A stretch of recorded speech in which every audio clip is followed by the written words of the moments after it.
এরপর 37 দাগের প্রশ্নটি হলো var of 5x plus 3 এর মান কত হবে।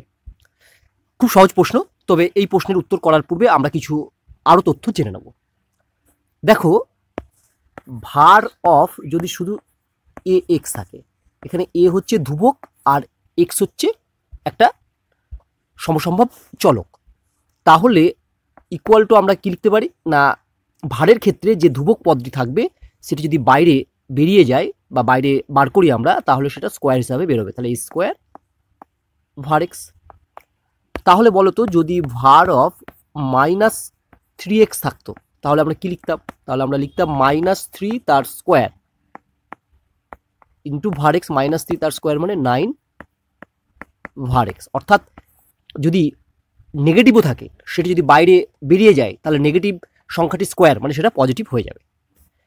আবার var অফ ধরো শুধু আমার b থাকলো, b কিন্তু এখানে ধ্রুবক, তাহলে তার মান হবে 0। আবার দেখো, var অফ যদি -5 থাকে তাহলে -5 ধ্রুবক, তাই -5 ভার বা ভ্যারিয়েন্স হবে 0।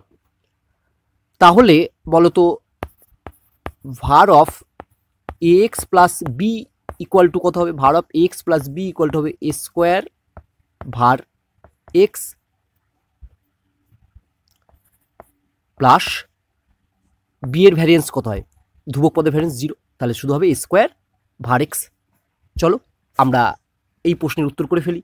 তাহলে var অফ 5x প্লাস 3, তাহলে এক্সের সঙ্গে যে 5 কনস্ট্যান্টটি আছে সেটি বাইরে বেরোলে কত হবে না, 5 স্কোয়ার var x প্লাস 3 ধ্রুবক পদ, এর ভ্যারিয়েন্স হয় আমরা জানি 0, তাহলে ইকুয়াল টু লিখব 25 var x। তাহলে আমার এক্ষেত্রে সঠিক উত্তর হলো এ, 25 var x।